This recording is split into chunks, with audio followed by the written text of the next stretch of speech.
तुम्हारे घर में मेरी अंशभूता रूप में एक कन्या उत्पन्न होगी। तो यह दोनों बड़े प्रसन्न हुए और समय आने पर एक सुंदर कन्या इनके घर में प्रकट हो गई। तो राजा बड़ा प्रसन्न हुआ। यह तो देव स्वरूपिणी है, इतनी सुंदर है कि चंद्रमा के समान इसका शरीर का तेज है। और जिस प्रकार चंद्रमा को देखने के बाद मनुष्य का मन शांत हो जाता है, उसी प्रकार इस कन्या का मुख देखने के बाद हमारा मन शांत हो जाता है। तो कन्या का नामकरण हुआ और कन्या का नाम क्या रख दिया? तेन नामना च तुलसीम काम बदंती मनीषिणः सा च भूमिष्ठ मात्रेण योग्या स्त्री प्रकृतिर्यथा। उस स्त्री का नाम रख दिया तुलसी। तो वह तुलसी सर्वांग सुंदर हुई। जब वह 12-14 साल की हुई तो कहती है, पिताजी मैं तपस्या करने के लिए जाती हूँ बद्री वन में। बद्री वन माने बद्रीनाथ जाती हूँ, वहाँ तपस्या करती हूँ। पिताजी कहते हैं, बेटी तुम इतनी सुकोमल हो कि पृथ्वी पर भी अगर पाँव रखती हो तो तुम्हारे पाँव में दर्द होने लगता है, तुम वहाँ कठोर तप कैसे करोगी? नहीं पिताजी, शरीर में अगर सुख भोगना है तो पहले कष्ट करना पड़ता है, तब सुख होना होता है। पहले से आराम वाली जिंदगी अगर जीत हम लोग रह लगे तो कभी कष्ट आ गया तो फिर बहुत दुख होना पड़ता है। तो पहले कर्म करना चाहिए। खूब अगर दुख मिल गया, दुख के बाद तो सुख आना ही आना है। तो शरीर को सब जगह जो है ढालना चाहिए मनुष्य को। न जाने जिंदगी में कैसे परिस्थिति से मनुष्य को रहना पड़ता है। इसलिए पिताजी मैं तप करूंगी। नहीं मानी, पिताजी ने बार बार मना किया, फिर भी नहीं मानी। तो पिताजी ने कहा, बेटी अगर तुम्हारी यही इच्छा है तो तुम जा करके तप करो। तो वहाँ जा करके तप करने लगी। बहुत समय तक जब तप करती है तो इनके तप से प्रसन्न होकर के ब्रह्मा जी वहाँ आ गए और कहने लगे, वरम ब्रूया देवी, तुम वर वरदान मांगो, क्या तुम्हारे मन में इच्छा है? तो वह कन्या कहती है, सर्वज्ञस्यापि पुरतः का लज्जा मम सांप्रतम अहम तो तुलसी गोपी गोलोके हम सीतापुरा। हे महाराज, आप तो सर्वज्ञ हैं, सब जानने वाले हैं, तो आपके आगे मैं अगर मांगू या कुछ बात कहूँ तो क्या शर्म नहीं करनी चाहिए? जो सब कुछ जानता है उनके सामने शर्म नहीं करनी चाहिए। महाराज आपको पता होगा, मैं अहम तो तुलसी गोपी गोलोके हम पुरा स्थिता, पूर्व जन्म की मैं गोलोक में रहने वाली गोपी हूँ। मेरा नाम क्या था कि मेरा नाम वहाँ तुलसी था और मैं भगवान विष्णु की अति प्रिया थी। भगवान विष्णु को अपना जो है मानती थी। तो भगवान विष्णु को देख करके जो कृष्ण है उनके साथ हंसी मजाक करती थी। तो मैं हंसी मजाक करती थी तो राधा जो है चिढ़ती थी कि ये मेरे कान्हा के साथ मजाक क्यों करती है। तो मैं उनकी सेवा भी करती थी। एक दिन राधा जी ने कृष्ण जी के बारे में कुछ अपशब्द कह दिए तो मैं राधा जी के लिए लड़ गई। तो राधा जी कुपित हो गई, तू कौन होती है? तू मेरी सेवा करने वाली है, मेरी सेवा छोड़ करके तू मेरे पति की सेवा करने वाली तू कौन होती है?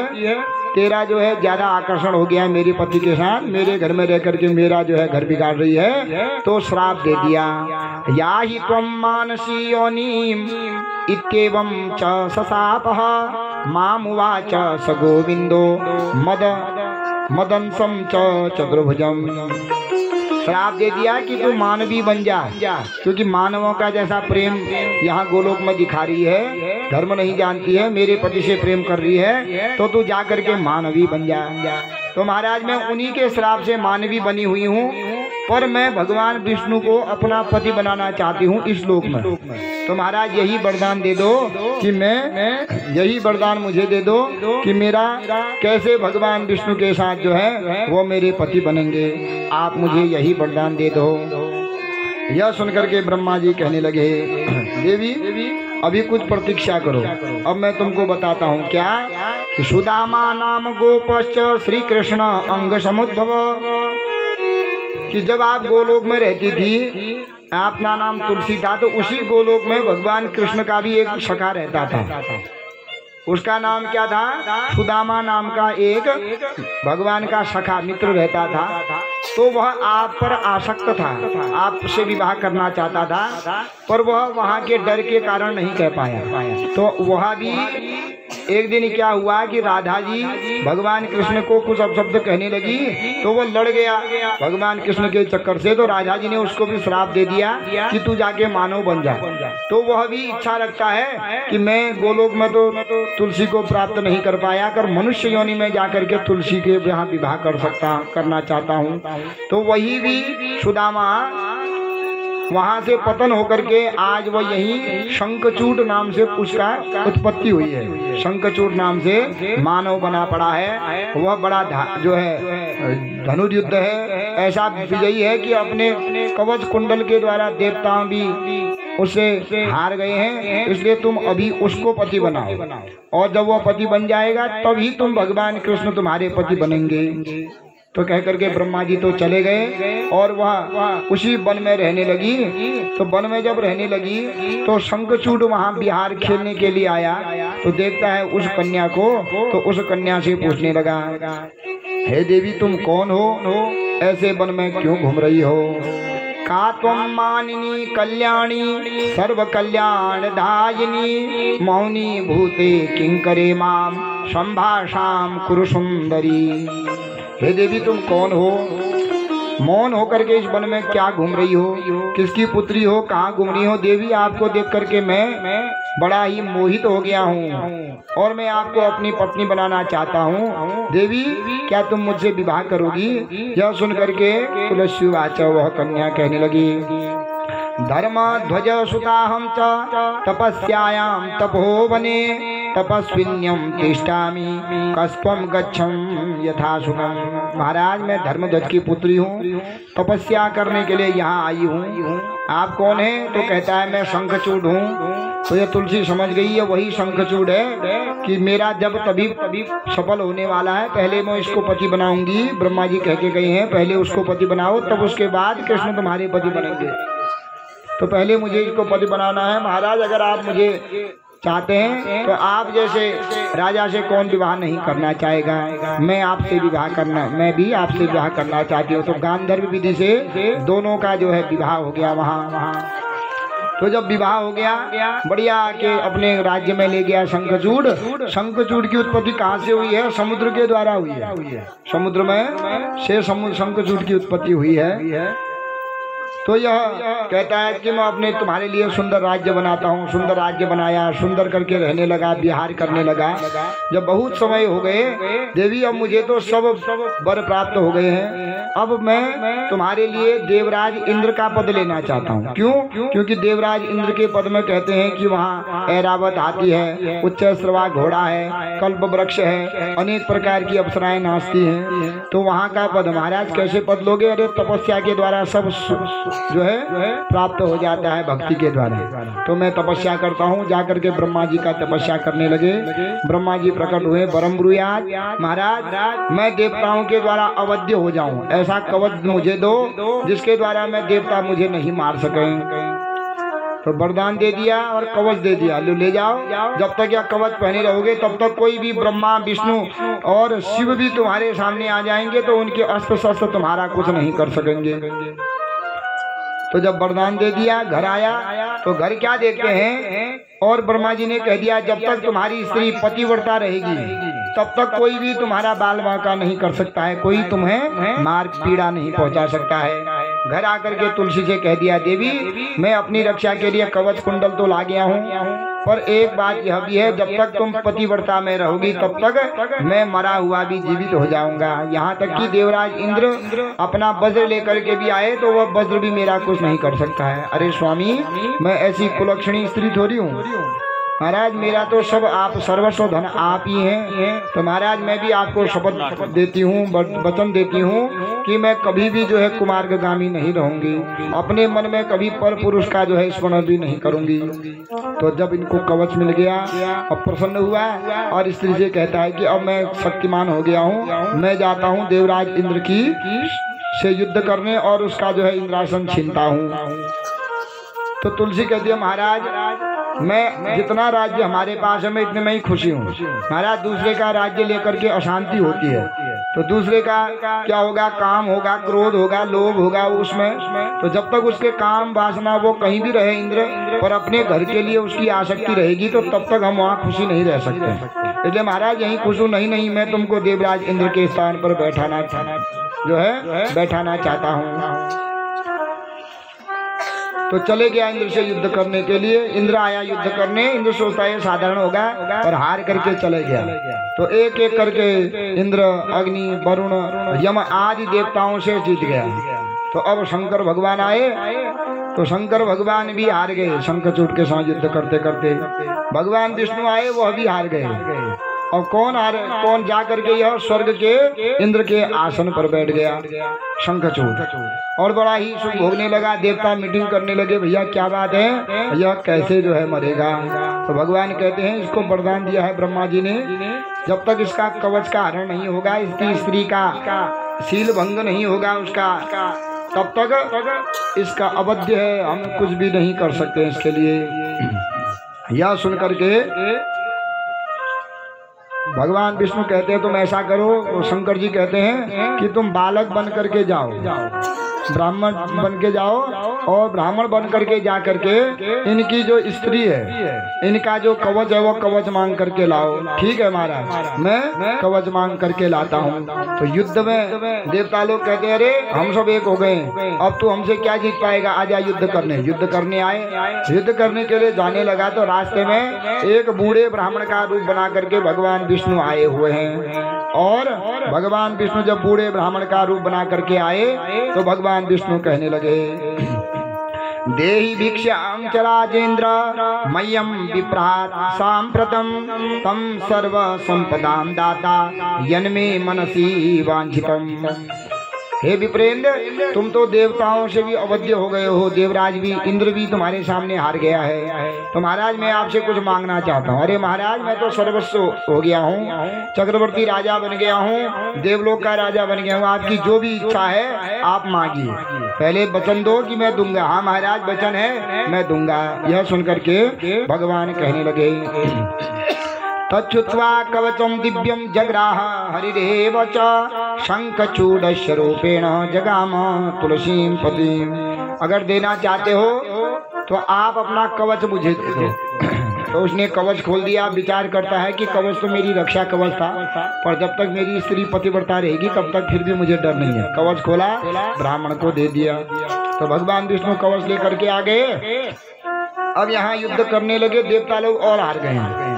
देवता कहते महाराज अब क्या करें। भगवान कहते तुम युद्ध करते रहो, युद्ध करते रहो, मैं इसकी पत्नी का जो है पातिव्रत धर्म नष्ट करता हूँ। तो भगवान विष्णु चले गए, किसका रूप बना के, शंखचूड़ का रूप बना करके इसकी पत्नी के पास चले गए। और बाहर से जोर से आवाज लगाते अरे तुलसी मैं आ गया हूँ जीत करके। तो तुलसी बड़ी प्रसन्न हुई, क्योंकि जब से यह युद्ध करने के लिए गए तो तुलसी उस समय से तपस्या में बैठी है कि जब तक मेरा पति घर नहीं आ जाएगा मैं इस तपस्या से उठूंगी ही नहीं।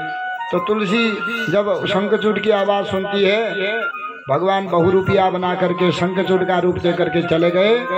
तो तुलसी से कहते हैं देवी मैं आ गया हूँ, तुम्हारे पातिव्रत के द्वारा आज जीत करके आ गया हूँ। तो पूजा की थाली लेकर के, जल लेकर के, माला लेकर के आई। शंखचूड़ के रूप में जो भगवान विष्णु उनके पांव धोए, तिलक लगाया, आरती करी, माला पहनाई और आलिंगन करती है, गले मिलती है।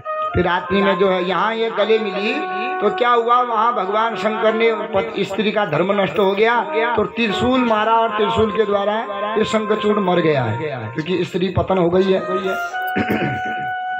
रात्रि में जब शाम घर गए, महाराज तुमने उन देवताओं को सबको कैसे जीत लिया है। देवी तुम्हारे तपोबल के द्वारा मैं सब देवताओं को जीत चुका हूँ, अब मैं अवध्य हो गया हूँ। तो महाराज तुमने राज्य लेकर के क्या किया। मैंने राज्य लेकर के दया आ गई, उन्हीं देवताओं को दान कर दिया है। अरे महाराज ये तो बहुत अच्छा किया तुमने, ये तो मेरे मन की बात कर दी। मैं भी वही कहने वाली थी कि आपने जीत लिया है तो अब उन्हीं को दे दो, क्योंकि दूसरे का लेना अच्छा होता है पर उसको पचाना बड़ा मुश्किल होता है। तो रात्रि में भोजन कराया और रात्रि में साथ में सो गए। अब सो गए तो भगवान ने तुलसी के साथ रमण करने लगे। अब क्या हुआ कि तुलसी को पता चल गया कि अब मेरा शंखचूड़ नहीं है, क्योंकि इनका हाव भाव बड़ा अलग है। तुलसी उठ गई बिस्तर से और कहने लगी तू कौन है, सच बता, तू मेरा पति नहीं है, तू बता नहीं तो तुझे श्राप दे दूंगी। तो भगवान विष्णु प्रकट हो गए विष्णु का रूप भगवान ने बना लिया और भगवान प्रकट हो गए। तो तुलसी इतनी कुपित हो गई और कहने लगी कि हे नाथ ते दया नास्ति पाषाण सदृशाय च छलेन धर्म भंगेन मम स्वामी त्वया हतः। अरे आप तो साक्षात जगत के नाथ हैं, दीनों के बंधु आप हैं, तो आपने ऐसा जघन्य पाप कैसे कर दिया? धर्म को बताते हो कि जो धर्म करता है उसका लाभ होता है, ऐसा होता है, और आप जगत के नाथ होकर के, जगत के स्वामी होकर के आपने ही अधर्म कर दिया है। आपकी मति जो है पाषाण माने पत्थरवत हो गई है, तो मैं आपको श्राप देती हूँ। क्या? पाषाण तस्मात् पाषाण रूपस्त्वं भवे देव भवाधुना ये वदन्ति च साधु त्वां ते भ्रांता ही न संशय। जो आपको साधु कहते हैं, सज्जन कहते हैं, जगत के स्वामी कहते हैं, भ्रांति में है। आपने ऐसा कर्म किया है, मैं आपको श्राप देती हूँ, आप जाकर के पाषाण माने पत्थर बन जाओ। तो भगवान कही देवी मैं पत्थर बनूंगा तो तुम भी क्या बन जाना? तुम्हारा जो यह शरीर है, जब यह शरीर अब छोड़ना चाह रही हो, आप सती बनना चाहती हो, तो यह शरीर जब छूटेगा तो यही गंडकी नदी बन जाएगा, नदी के रूप में परिणत हो जाएगा, और तुम्हारा दूसरा जन्म एक तुलसी के रूप में उत्पन्न होगा। तो भगवान उनको बताते हैं कि तुमने मुझे प्राप्त करने के लिए ही जप किया था, आज मैंने तुमको अपनी जो है अर्धांगिनी बना दिया है, अब तुम मुझे प्राप्त करो। तो तुलसी अपने पति के कहती है अब मेरे लिए शरीर छोड़ती हूँ, क्योंकि मैं पातिव्रत हूँ तो मैं सती होंगी। तो चिता बनाई गई, शंखचूड का शरीर उसमें रखा गया, तो उसमें गोद में लेकर के यह सती बन गई, और जैसे ही चिता लगाई तो इनका शरीर गंगा के रूप में परिणत हो गया। तो गंगा बन करके कौन सी गंगा हो गई? गंडकी नाम की गंगा हो गई। तो भगवान कहते हैं ये गंडकी नाम की गंगा हो गई, तो मैं भी जो गंडकी के किनारे जो पर्वत होते हैं तो उन पर्वतों में शिला पत्थर बन जाऊंगा, और वहाँ के जो रहने वाले जो कीड़े हैं वो अपने दांतों के द्वारा मुझे काट काट करके इस गंडकी नदी में गिराएंगे। तो इस गंडकी नदी में शालिग्राम के रूप में भगवान बन गए, और वहाँ पर जब चिता समाप्त हो गई तो वहीं पर इनके भस्म के द्वारा एक वृक्ष प्रकट हो गया, जिसका नाम फिर तुलसी ही रख दिया। तो इस प्रकार गंडकी नदी में भगवान जाकर के बन गए शालिग्राम, और यह शंखचूड के हड्डियों से बन गई शंख, और तुलसी जो है वह तुलसी जो कन्या थी वही वृक्ष के रूप में परिणत हो गई। तो भगवान कहते देवी आपने मुझे श्राप दिया है, मैं पाषाण पत्थर बनूंगा तो तुम वृक्ष बनोगी, पर मेरी इतनी प्रिया रहोगी कि कोई मेरा कितना भी पूजन करे, पर बिना तुम्हारे पत्ते के, बिना तुम्हारी मंजरी के मेरा पूजन करेगा तो उसका पूजन का फल प्राप्त नहीं होगा। मुझे कितने भी भोग लगाए, पर मेरे भोजन में अगर तुलसी नहीं डालेगा तो मुझे वह भोजन प्राप्त नहीं होगा। तो इसलिए भगवान विष्णु की जब पूजा की जाती है तो क्या किया जाता है? तुलसी डाली जाती है उसमें, भोजन में भी तुलसी, पंचामृत में भी तुलसी। और समय पंचामृत में तुलसी नहीं डालते, गणेश जी में नहीं चढ़ती, पर भगवान सत्यनारायण की पूजा होती है तो गणेश पूजा के बाद उसमें तुलसी डाली जाती है, और वही तुलसी भगवान कहते हैं तुम संसार में धर्म को बनाने वाली रहोगी। तो जन्मेजय पूछते हैं महाराज शंखचूड देवता का क्या हुआ? तब कहते हैं नाना प्रकार रूपेण शश्वत पूजिता सुरार्चने प्रशस्तम शंखतोयम च देवानां प्रीतिदं परम। यह शंखचूड की हड्डियां समुद्र में डाल दी, उन हड्डियों से ही शंख उत्पन्न हो गया। तो यह शंख क्या है? देवताओं की पूजा के लिए पवित्र माना जाने लगा।